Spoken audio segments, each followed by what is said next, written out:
यसमा केही पनि छैन है।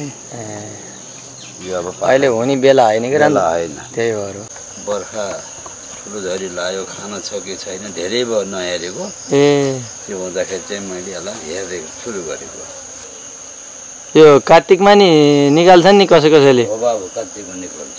अहिले यसो छ, कार्तिक अहिले चाहिँ यो सबै समय अघि भयो। हजुर, पहिला बारको पालामा मङ्सिरमा मह निकाल्ने। हजुर, त्यहाँडो आएर चैत निकाल्ने। अब यहाँको चाका अरू चाहिँ ऊ पाइयो, मौरी पाइयो, झिक्दै लाँदै गर्नु पर्यो। हजुर, यसरी ढाकेपछि हजुर, अहिले हामीले अब अन्डा पिउपा छ कि छैन त्यसैको लागि हेर्ने हो। अन्डा भएपछि रानी भएको नभएको थाहा हुन्छ। त्यो यसमा अन्डा भएको हो त? दुधो छ, खिलै छैन कि भाले कुरो त्यसमा खिलो हुँदैन। अरू नै कडाएछ झन् मौरी। यही हुन्छ त मेली फेर साह्रै सध्य हो।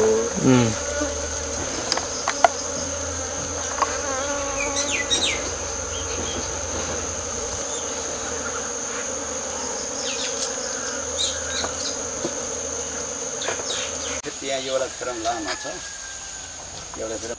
ल बाबु बस। मैले बाबु 55 सालबाट मैले मौरी सुरु गरेँ। 55 सालबाट मैले ढुँडी घाट त मसित 13 घाट थिएँ। मैले अघि पनि भनिसकेँ। 3 घाटबाट सुरु गरेको गर्दा गर्दै मैले चाहिँ 200-300 घाट मौरी गोला पनि तयार गरेँ। मैले 59 सालबाट चाहिँ अब दर्ता गरेँ। नेउपानी मौरी उद्योग भन्ने मैले नामाकरण गरेको छु। अब घाट पनि मैले यही खोलेको छु, मौरी पनि मैले उत्पादन गरेको छु। त्यही हो कि अलिअलि अनुदान त अब कृषिले पनि 2-4 घाट मौरी त मलाई चाहिँ घाट दिएको हो। कोही चाहिँ त्यही छुटमा भनौँ न हजार उन्ताका पनि लगभग 59-55 सालमा पनि मलाई अब हजार रुपियाँमा घाट दिनुभएको थियो, छुटको दरले दिनुभएको थियो अलिअलि। तर आएर प्रत्यक्ष अब धेरै भन्ने कुरा देख्न त पाइनँ। मैले थोरैबाट सुरु गरेको, तर अहिले चाहिँ यहाँ आएर लगभग चाहिँ गर्ने हो भने 2-4 लाख रुपियाँ दामको चाहिँ कारोबार हुन सक्दो रहेछ। अब किन भन्दा नगरपालिकाले अथवा प्रदेशले सहयोग गरिदियो भने अब यो चाहिँ फैलाउनलाई केही असर हुँदो रहेनछ, सकिँदो रहेछ बाबु। अब प्रदेशले, नगरपालिकाले, केन्द्रले केही सहयोग गर्छ भने अझै म अघि बढ्नको लागि म तत्पर छु। अब चाहिँ म चाहिँ जिल्लामा गएँ। जिल्लामा गएपछि बुवा तपाईँले व्यवसायिक रूपले चाहिँ मौरी पालिदिनुहोस्। अब पूर्वी पाल्पा मौरी छैन। मैले यो मात्रै होइन, मैले चाहिँ मौरी, त्यसपछि आएर चाहिँ बोका, त्यसपछि आएर मैले चाहिँ उन्नत जातको रागो, यी पनि मैले चाहिँ जिल्लाबाट भेटनरीबाट चाहिँ लिएर आएर यो घाममा चाहिँ लगभग अहिले हेर्ने हो भने बाख्रा पनि लाम्का नै छन्, उन्नत जातका छन्, भैँसी पनि सब उन्नत जातका भए। मौरी पनि कता हुँदैछ, तर त्यतिखेर मौरी पनि थिएन। जब मैले चाहिँ 59 सालमा दर्ता गरिसकेपछि मैले मौरी चाहिँ 200-300 जति घाउ गोला मैले मौरी चाहिँ दायाँ बायाँ पनि दिएँ बाबु। तर मौरीलाई सायद हुँदो रहेछ। सबैले दुधीघार मौरी सबैले पालिदिनुहोस्। तर उतिखेर के थियो भन्दा पूर्वी पाल्पा मौरी चाहिँ ढुँडीघारमा त बुवाहरूले पाल्नु भएको थियो, नपालेको होइन। यसरी व्यवसायिक रूपले चाहिँ पाल्नु भएको थिएन। अहिले मैले चाहिँ 55 साल सुरु गरेँ, 59 सालमा दर्ता गरेँ। त्यसपछि आएर मैले चलेकै छु बाबु। अहिले मसित चाहिँ लगभग चाहिँ 35 घाट जति मौरी छन्। यसलाई मैले चाहिँ माग आयो भने मैले 100-150 घाट मौरी मैले बनाएर दिन सक्छु बाबु। 2006 सालमा स्याङ्जाको चाहिँ यो चाहिँ तपाईँको ढुङ्गेबर भन्ने ठाउँमा दाउरा मार्न बाहरू जाँदाखेरि चिलाउनीको मुढाबाट चाहिँ लिएर आउनुभएको मौरी 6 सालका मौरी हुन् यिनीहरू। तर के त भन्दाखेरि अब त्यसै बल्ली हुँदै गएर आजसम्म यिनीहरू रहिरहेछन्। भएको पालामा 17-18 घाट ढुँडे घर अझै पनि छ तल भाइको घरमा। त्यसमा मौरी पाल्नुहुन्थ्यो र म चाहिँ सानैबाटमा चाहिँ मौरीमा चाहिँ हुर्किएको मान्छे। पछि आएर छुट्टी बिन्ने भयो 30 सालमा। 30 सालमा छुट्टी बिहुँदा मेरो भाउमा 2 घार मौरी पाएँ। त्यसबाट मैले बढाउँदा मैले 13 घार बनाएँ। 13 घार भइसकेपछि पुरै घरमा जता पनि मन्दिरमा पनि जहाँ पनि मौरी छु त्यसरी मैले झुल्लाएर राखेँ। पछि जिल्लाबाट चाहिँ हमाल सर भन्ने चाहिँ कृषि हाकिम हुनुहुन्थ्यो, उहाँ यहाँ आइपुग्नु भयो। आएपछि मैले मौरी घाट देखेपछि तपाईँले व्यवसायी रूपले मौरी पालिदिनुहोस् बुवा दाजी भनेर चाहिँ भन्नुभयो। ल हुन्छ त्यसो भनेर म चाहिँ यहाँ 55 सालमा म मौरीको चाहिँ भ्रमणको लागि कृषि विकास ब्याङ्कले मलाई पठायो। घुम्दै घुम्दै घुम्दै चौभार, त्यसपछि चितवन, माडी, त्यसपछि मदन पोखरा, यतापट्टि तपाईँको चाहिँ छहरा, यी चाहिँ सबै घुमेपछि पछि जिल्लामा आएर मैले 3 गार मौरी लिएर आएँ। 3 गार मौरी लिएर आइसकेपछि सार्दा म सफल भइनँ। त्यसपछि आएर म जिल्लामा चाहिँ कुरा राखेँ, मेरो सफल भएन भनेपछि तपाईँ तालिममा जानुहोस् भन्नुभयो। जिल्लाबाट तालिममा गएँ, एक खेप गएँ, 2 खेप। तेस्रा पटकमा 3टा गाविसका चाहिँ 19 जना मसित 20 जना लिएर म चाहिँ गोदावरी गएँ। त्यसपछि आएर उहाँ मौरी चाहिँ लानुपर्छ भन्नुभएको थियो उहाँको चाहिँ हाम्रो सरहरूले। हुन्छ त भने पछि आएर चाहिँ उहाँले दिन सक्नु भएन। मसित 8 गार मौरी मैले बनाइदिएको थिएँ। त्यो 8 गार मौरीबाट चाहिँ मैले चाहिँ 24 गार मौरी बनाएर ती चाहिँ मेरो साथीहरूलाई मैले दिएँ। त्यसपछि आएर मैले चाहिँ दर्ता पनि गरेँ। 59 सालमा मैले दर्ता गरेँ। त्यसमा गर्दा त्यहाँ के भयो त भन्दा मलाई त घर चाहियो। कारण मैले घरको पनि उद्योग यहाँ खोलिरहेको छु, घर पनि मेरो घरै हुन्छ। यसरी म चलिरहेको छु बाबु आजसम्म। मैले चाहिँ कतिपय चाहिँ ठाउँ यतापट्टि तपाईँको चाहिँ भिमात पनि दिएँ, गाँडाकोट दिएँ, मित्याल दिएँ, यता चाहिँ तपाईँको असेरदी माथि फौसीकोटे भन्ने ठाउँमा दिएँ। यस्तै गर्दा 200-400 माउ पनि मैले गोला पनि मैले बिक्री पनि गरेँ। अहिले म यसरी चलिरहेको छु। अहिले मसित पुग्नु पो 40 गार मौरी छन्। अब यसबाट चाहिँ मैले खरै हेर्दै जाने हो। यो घरमा छुट्टै छुट्टै बस्ने हो नि, आफ्नो आफ्नो ठाउँमा बस्छन् होइन। अनि यो 5वटा 6वटा यो यहीँभित्रको यो छ नि, हजुर, यसलाई के भन्छ? फेरेम। फेरेमभित्र फेरेम पनि छुट्टै छुट्टै राजा रानी मौरी छुट्टै? पहिला रानी, हजुर, भाले, कर्मी माउ। रानी काम के त भन्दा अन्डा मात्रै दिने। अब चाहिँ त्यो चाहिँ आएर भाले अथवा रानीको इत्यादि गर्ने काम जति चाहिँ कर्मी माउको हो बाबु। त्यो कर्मी माउको है छ। अब मैले पनि त्यो हेर्दै गइरहेको छु, बुझ्दै गइरहेको छु। अब जान्न त मलाई एउटा चाहिँ 2 विषयमा डिग्री गरेको सरले भन्नुभएको थियो, बुवा तपाईँले यहाँ त हामीसित 15 दिने तालिम, 7 दिने तालिममा तपाईँले के जान्नुहुन्छ, उही मौरीसित जो सिक्नुहोस् भन्ने मलाई त्यो उत्तर दिनुभएको थियो। म त्यो मौरीसित सिकिरहेको छु बाबु। मौरी चाहिँ पाल्दा ठुलो फाइदा के को फाइदा त भन्दा बाली, नाली, फल, फुल यी सर्लकलाई यिनले परागसेचन गरिदिएर बाली पनि उत्पादन हुने, अब फलफुलहरू पनि फल्ने। अब मेरो यही जो मकै एउटा घाउ थोत्रो पहिला चाहिँ मौरी यहाँ नपाल्दाखेरि थोत्रा हुन्थे, अहिले एउटा घाउ मकै चाहिँ थोत्रो देख्न पाइँदैन। त्यस कारणले परागसेचनको लागि पनि मौरी उत्तम। त्यसमा चाहिँ कोसिस गर्ने हो भने खाना पनि दिन्छ। मैले यो सिजनमा लगभग 1.5 क्विन्टल मह मैले झिकेका थिएँ। कतिपय त दिएँ, कतिपय अझै पनि छ भनेपछि किन भन्दा मैले लिएर पनि हिँडेको छैन। अब चाहिँ लेबलमा मात्रै प्याकेजिङ गरेका छैन। अब दोकानदारले मह लिएर आइदिनुहोस्, त्यो लेबल बनाउनुहोस्, कहिले उत्पादन भएको, कहिलेसम्म चाहिँ आएर यसको चाहिँ त्यसको अवधि रहन्छ, डेमेज कहिले हुन्छ भन्ने कुरा सोध्नु भएको थियो।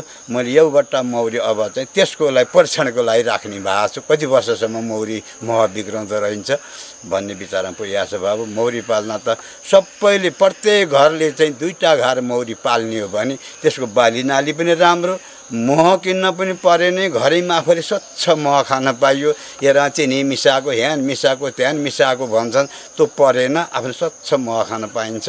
र अर्को नम्बर कुरो यहाँ के छ त भन्दा आधुनिक घर मौरी पाल्दाखेरि यी त पालेको पनि बाबु अहिले खाना छैन, यिनलाई त बचाउन पर्यो नि। बचाउनको लागि चाहिँ केही खुवाउन त पर्छ। यसरी मैले यहाँ चाहिँ यार तपाईँको सुपर महको भाँडो छैन, किन चाहिँ तल जतिसुकै चाहिँ बोरै चिनी हालिदिए पनि माथि आउँदैन, त्यो तलको तलै हो। तर चाहिँ जब चाहिँ बाहिर चाहिँ खानेकुरा फेला पर्छ, मैले राउन्ड मार्छु 2 किलोमिटरमा पुरै 4 किलो पुरै घुम्छु म। घुमेपछि अब चाहिँ पुष्प र सुरु भयो है भनेपछि मैले सुपरको भाँडा राखिदिन्छु बाबु, मह हुन्छ। एउटा घरले चाहिँ लगभग 19-20 किलो मह दिँदो रहेछ तोरीको सिजनमा। म त्यसरी गरिरहेको छु बाबु। सबैले मौरी पाल्दा राम्रो छ। ल अब आएर मैले 59 सालदेखिबाट यता चाहिँ अध्ययन गर्दै गर्दै गर्दै आउँदा आजसम्म पनि पहिलाको प्रधान पञ्चर हुँदा पनि आउनु भएन। अहिलेको मेयर सर आउँदा पनि यहाँ आएर के बुवा के छ कसो छ एउटा चाहिँ एउटा सोधपुछ पनि नगर्दा अलिकति कसो पनि हुँदो रहेछ। यहाँ आएर निरीक्षण गरेर कुन किसानले के पेसा गरिएको छ, तर हानि नोक्सानी के छ भनेर यसो जानकारी लिइदिएर अथवा यी मौरीको बारेमा अथवा चाहिँ केन्द्रबाट बजेट अलिकति छुट्टिया पनि होला। आजसम्म चाहिँ यो न्यौपाने मौरी उद्योगलाई आजसम्म 1 रुपियाँ पनि मैले देख्न पाएको छैन। या चाहिँ नार हो या चाहिँ कहीँ अडिएर हो या चाहिँ हाम्रो नगरपालिकाले खोजी नगरिदिएर हो त्यो मलाई थाहा भएन बाबु। अलिकति चाहिँ आएर यहाँका चाहिँ प्रतिनिधिहरूले आएर चाहिँ यसो रेखदेख गरिदिएमा केही बुढै भए पनि अझै जोस र जाँगर अझै बढ्ने थियो बाबु। यही हजुरसित अर्को के कुरा राखौँ र जे होस् चाहिँ प्रतिनिधिहरूले चाहिँ यो बुझ्ने कुरा बुझिदिनु भएको छैन। किसानको घर घर दैलोमा गएर कसले के गरेछ भनेर उहाँले जानकारी लिएमा चाहिँ अति राम्रो उत्तम हुने थियो बाबु। म अगाडि हुने थिएँ। अब उहाँहरू आउँदै आउनुहुन्न, देख्दै देख्नुहुन्न, सोध्दै सोध्नुहुन्न। तपाईँले एउटा पेसा गर्नुहोस्, हामीले सेल गरिदिन्छौँ भनेर चाहिँ एउटा चाहिँ केही न केही चाहिँ भैसा दिनु भने अझै बुढो भए पनि ऊ मन त बुढो भएन भने जस्तै हिम्मत थियो। केही बढाउँदा सरसल्लाह दिँदा यो अहिले मसित मह छ, मसित 50-60 किलो मह बेचेर अहिले मैले चाहिँ बाक्सामा प्याक गरेर राखिरहेको छु। त्यो मह आजसम्म चाहिँ बिक्री कता कति बेचिएको छु, नत्र पनि 50-60 किलो मह मसित बसेकै छ घरमा। अब नगरपालिकाले चाहिँ अथवा सेल गरिदिए हुन्थ्यो अथवा प्रदेशतिर पठाइदिए हुन्थ्यो, डाबर कम्पनीसित सम्पर्क गरिदिए हुन्थ्यो, त्यहाँ मैले मह पुर्याउँथेँ बाबु। भनेपछि यस्तै छ, गर्न त अब बुढेसकाल अथवा गर्न नसके यसैमा मलाई डिल बस्यो। मौरी यसैमा डिल टोके पनि यसलाई फाइदै छ। अब अलिकति मौरी मर्ने मात्रै हो, नत्र भने चाहिँ यसलाई चाहिँ अल्सर भयो, त्यसपछि आएर प्यारालाइज भयो। यसको लागि चाहिँ यो ठुलो दबाई रहेछ बाबु। मह पनि दबाई, मौरीले चिरिँदा पनि त्यो खिल पनि दबाई भनेपछि त्यही भएको छ बाबु। अलिकति मलाई के त भन्दा नगरपालिकाले पनि मलाई त्यति चासो राखेर हेरे जस्तो मलाई लाग्दैन। यहाँ आउनु भएको पनि छैन, एकखेप आउनु भएको थियो रमण बाबु, हर्र आउनुभयो, हर्र जानुभयो। के छ कसो छ बुवा भनेको कुरा पनि राख्नु भएन। या छोरो वडा अध्यक्ष भएर हो कि या कसो बाबु, यस्तै छ बाबु, चलिरहेको छ मौरीमा आजसम्म। अब चाहिँ हेरौँ कतैबाट चाहिँ अझै पनि हरे बुढा यसो गर भन्ने टुमा आएँ म चाहिँ अझै बढ्नको लागि चाहिँ नमर्दासम्म मैले। किन भन्दा अलिअलि देख्दासम्म मैले त यो गर है भनेर चाहिँ म भन्दा मुनिकालाई सिकाउन सक्छु बाबु मैले। त्यो मसित ढुक्क छ। तर मौरी पाल्दा रामपुरमा कति भन्दाखेरि रामपुरमा अब तपाईँको मैले असेरदीबाट यता अब बुलिङबाट यता यतिमा चाहिँ आएर लब 1000 गोला मौरी चाहिँ पालिने हामीसित आहारा रहेछन्। भनेपछि सबैले दुधी घाट मौरी पालिदिने हो भने बेचेर डुलार ल्याएको मकिन त पर्दैन नि बाबु। घरै उत्पादन गरी आफ्नै आँखाले देख्न पाइयो, खान पाइन्छ बाबु। अब बाबुलाई यही चाहिँ आइदिनु भयो। पहिला हाम्रो बसु सरले पनि चाहिँ केन्द्रबाट चाहिँ पत्रकार लिएर आउनु भएको थियो। त्यो पत्रकारले आएर यहाँ खिच्नुभयो। म अझै यहाँ त बसले आउनु पर्दो रहेछ बुवा, 15 मिनटले त केही पनि भएन। यहाँ त जे हेऱ्यो उस्तै, जे हेऱ्यो त्यस्तै छ। म अझै पछि आउँछु बुवा भनेर जानुभएको, आउनु भएको पनि छैन। उहाँले खिचेर लगेर देखाउनु भएको पनि छैन बाबु। अहिले तपाईँले के हेर्नुहुन्छ हेरौँ ल बाबु। ल नमस्ते। ओ बनम सबै है हामी, बनम सबै है, मौरी जस्तो जाँगरिलो बनम सबै है। फल फुल जङ्गलबाट पुष्प रस ल्याउने, रस कुट पानी मिसाई छाउरालाई खुवाउने, त्यसै कारण फलफुल फल्ने अन्न भण्डार भर्ने, फलफुल बालीलाई परासेचन गर्ने, त्यसै कारण फलफुल फल्ने अन्न भण्डार भर्ने। राखौँ सबैले, राखौँ सबैले, आफ्नो गाउँमा मौरी खर्क बनाउँ सबैले। औरी किरा टोक्यो भने बाध रोग हर्ने, सबै थोक लाभै लाभ छ हानि कति छैन। यस्तो पङ्खी हामी किसान नराखेर भएन। नजाऊ विदेश बाबु फर्क स्वदेश, हामी सबै जुट्यौँ भने हुन्छ विकास। म हुने साह्रै मिठो खाँदा हुँदी जहिल्यै, औषधि र बलको काम यसमा पक्का छ नि। बिक्री गर्दा मिल्ने छ है पैसा छ नछ नि, पैसा छ नछ नि, पैसा छ नछ नि, बिक्री गर्दा मिल्ने छ है पैसा छ नछ नि।